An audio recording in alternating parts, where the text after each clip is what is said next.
Hi, everybody.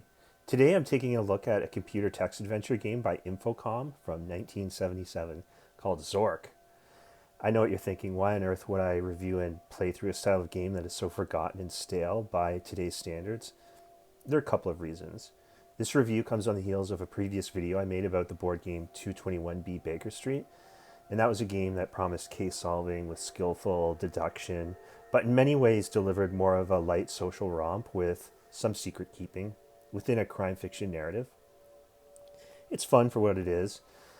The analytical airs of it all are more pretend, in my opinion, so it left me wanting, in many ways, for more mystery, more adventure, but also for an even more substantive story. So I thought to myself, where might I get that fix in a game easily?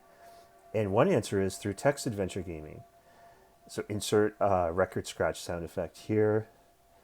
And unfortunately, as it turns out, I also suffered a back injury at work. This landed me in the hospital. And it has left me laid up at home looking for different things to pass the time as I try and recover with physio and all that stuff. I actually think I'll need a disc replacement surgery to be able to work properly again, but such is life.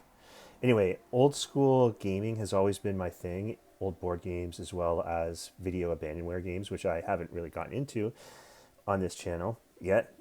To me, a lot of them are still really great. You get to exercise the theater of the mind, not unlike radio. So many are tremendously entertaining if you have an active imagination. And what's even better is that they're all free. They are public domain nowadays, so you can use a basic Google search, and within seconds, you can be playing one from within your browser. So you aren't even putting anything on your hard drive. How could you go wrong? Now, why Zork? Well, I typed in a basic search that was something like, what are the top 10 text adventure games? The name Zork kept coming up. Back in the day, I heard about it. Never played it, though, until very recently. And I was really surprised how entertained I was by it. So what follows in this video will be brief. But I want to provide a snippet of gameplay without massive spoilers, mainly just to demonstrate how the language parser works in this particular text adventure and all the commands you can use.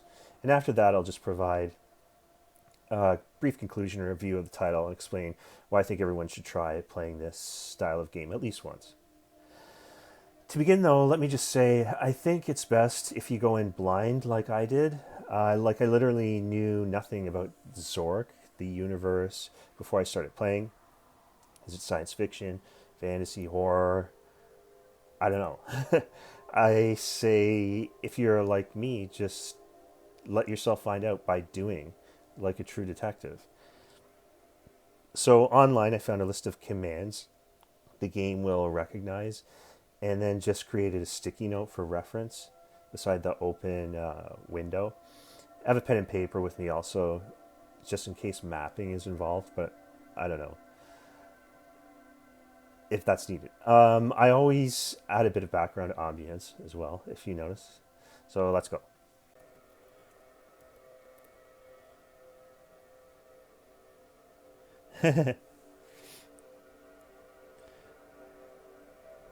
West again.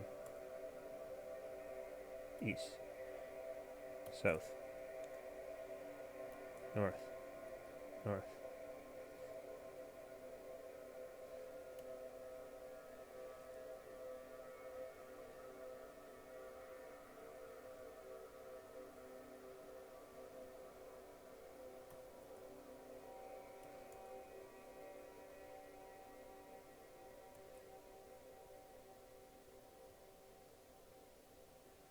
Hmm.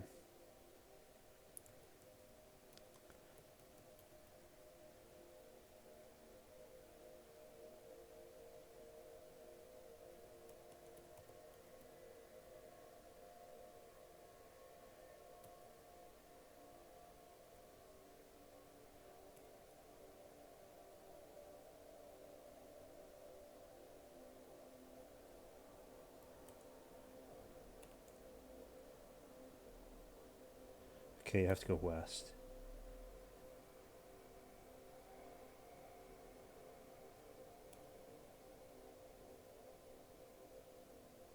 Huh.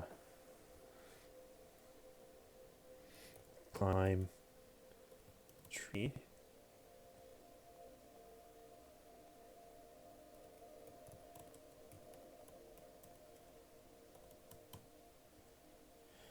Up a tree. You are about 10 feet above the ground, nestled among some large branches. The nearest branch above you is above your reach. On the branch is a small bird's nest. In the bird's nest is a large egg encrusted with precious jewels, apparently scavenged somewhere by a childless songbird. The egg is covered with fine gold inlay and ornamental lapis lazuli and mother of pearl. Unlike most eggs, this one is hinged and has a delicate looking clasp holding it closed. The egg appears extremely fragile. Get egg.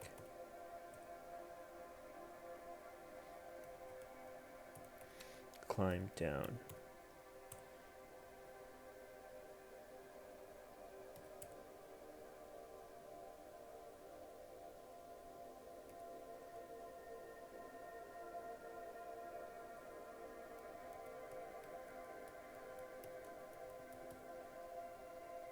Okay. Open egg. Really?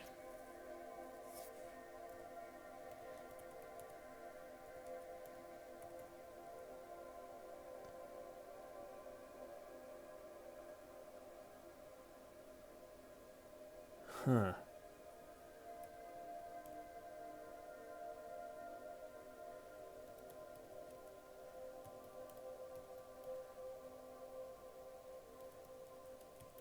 Drop leaflet.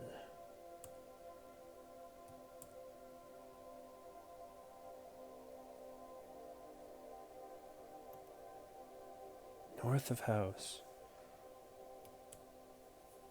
You're facing the north side of a white house.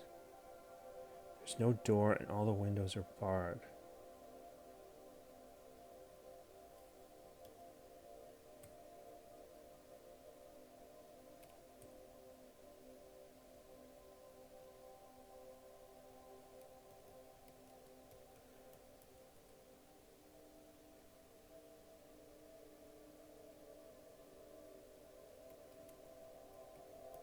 There's got to be a way to get into the house.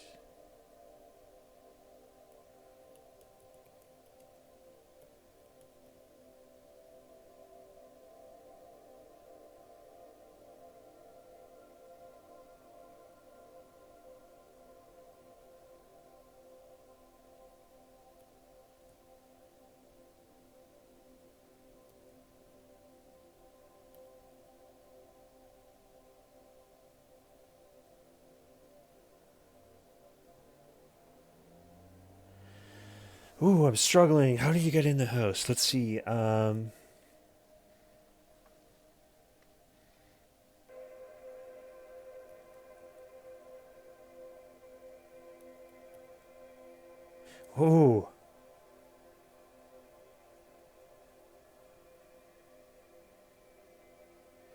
I had to press is southwest. Yeah, that's one thing that like. There's 8 directions, not just northwest, southeast. It's like all the locations in between. I just needed to hit southwest, so I'm behind the house now. In one corner of the house, there's a small window which is slightly ajar.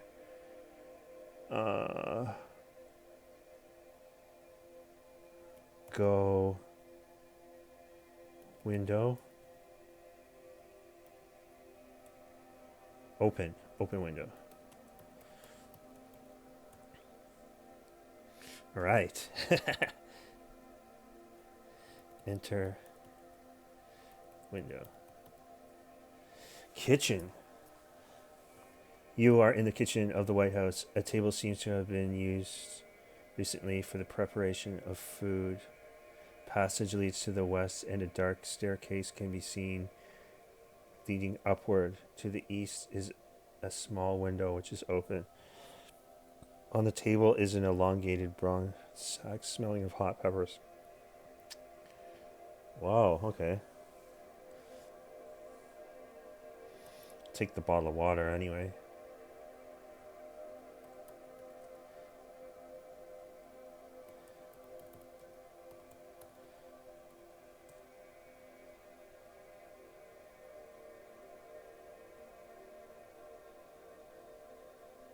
That's weird. Elongated brown sack, open sack. peppers.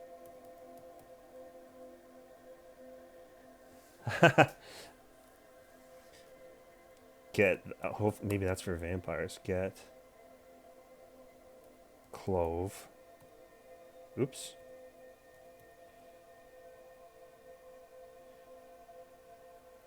Someone's lunch. Get lunch.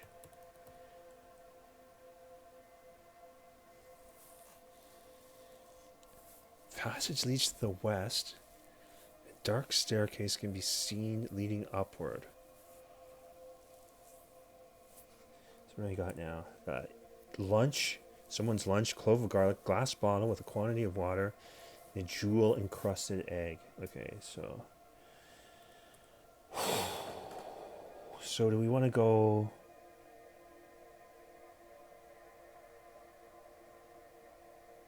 Creepy staircase leading up or west? Let's go west. Living room. You are in the living room. There is a door to the east, which it came from. Wooden door with strange Gothic lettering to the west, which appears to be nailed shut, and a large oriental rug in the center of the room. There is a trophy case here. A battery-powered brass lantern is on the trophy case. An elvish sword. An issue of U.S. News and Dungeon Report. What? Okay, so... Take sword for sure.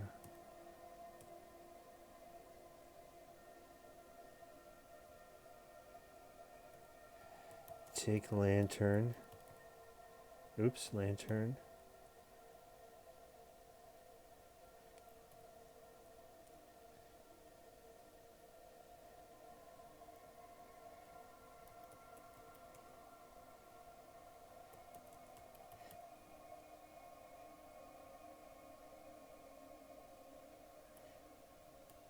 I'm just going to see if I can read. I don't really care. That might just be a gag. Okay, whatever.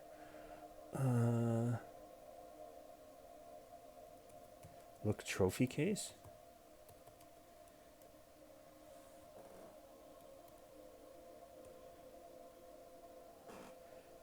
Open?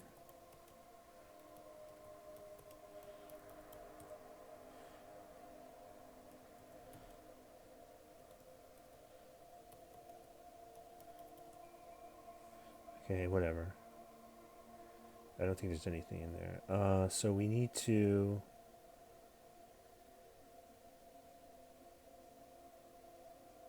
I want to go upstairs, east.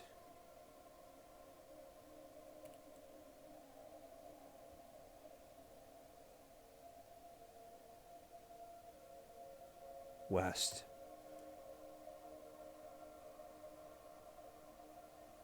Okay, up. Go. Staircase.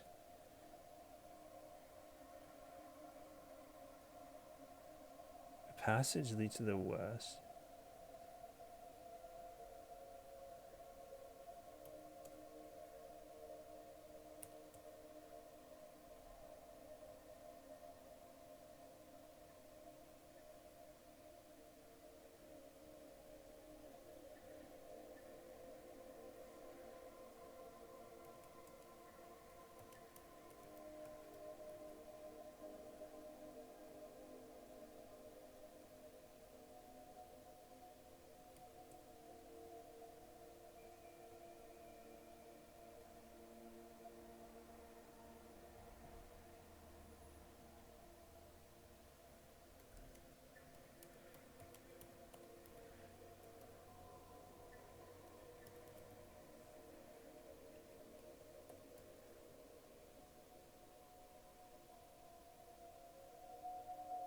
Climb stairs.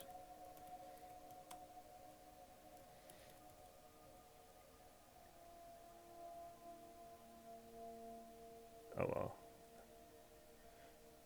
Drink smell.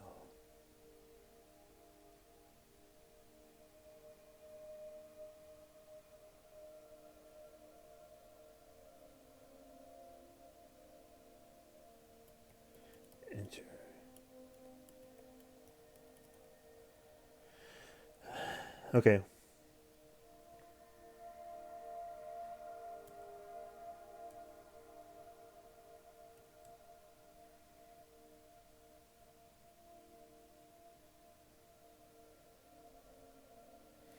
Okay, nailed shut.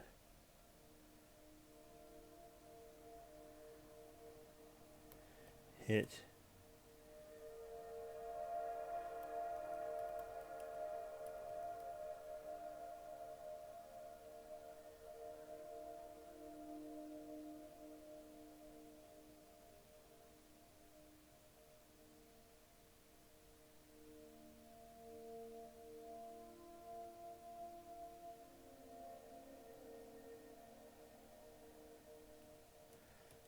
Gothic lettering.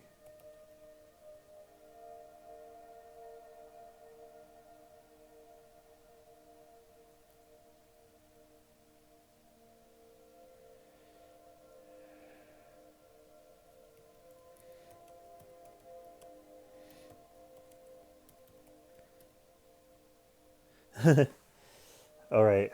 So the rug, look rug.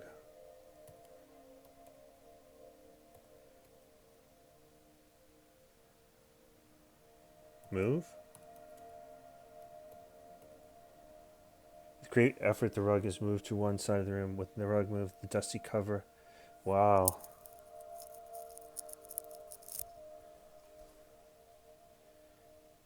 Open. Trap. Door.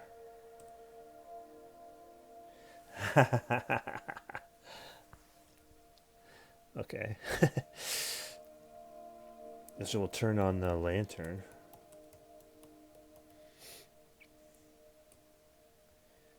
Down. You are in a dark and damp cellar with a narrow passageway leading east and a crawlway to the south. The west is the bottom of a steel metal ramp which is unclimbable. The trapdoor crashes shut and you hear someone barring it. Your sword is glowing with the faint blue glow. Cool. Okay, well, I'll just, yeah, we'll leave it there. Just so you get the idea of, you know, what's next. I have no idea. Okay, I'm gonna cut it off there so as to not spoil anything for you. And I'll come back with my conclusion. So, how was Zork? Well, it drew me in. Time just flies by as you play it. It's weird, it's funny, and I know at the time it was a huge commercial success in an age when text based adventure games were not uncommon. However, I get the impression this game was particularly impressive back in the day, considering it was compiled on a PDP-11 mainframe with a custom language called MDL. As a quick aside, I once asked a bunch of my friends what was the worst episode of binge video gaming of your entire life, like what game, how many hours, etc. For me, it's Civ 5. But other answers I got back were stuff like The Sims, Crusader Kings, stuff like that. But I remember one guy I asked blew away all the others with an obscure title I never even heard of before. And he said he played it for like 23 hours straight or something. And I forgot the title, but I remember asking him, it must have awesome graphics or something. And he said, no, it doesn't have any graphics. And I said, oh, text adventure. And I didn't understand at the time, but now I think I get it. In Zork, the program itself is the narrator. It seems interactive. It has over 100 locations. To me, it feels like an alternate reality show, scripted maybe, but the gaming experience is unique, and the plot is unknown, at least the first time you play it. Um, it's just so weird and kind of engaging. I just don't want to give too many more spoilers from what you saw a little bit. You just have to try it for yourself. But I recommend playing a text adventure game for a diversion, for a retro experience, for an immersive gaming encounter that's free. So why not give Zork a try?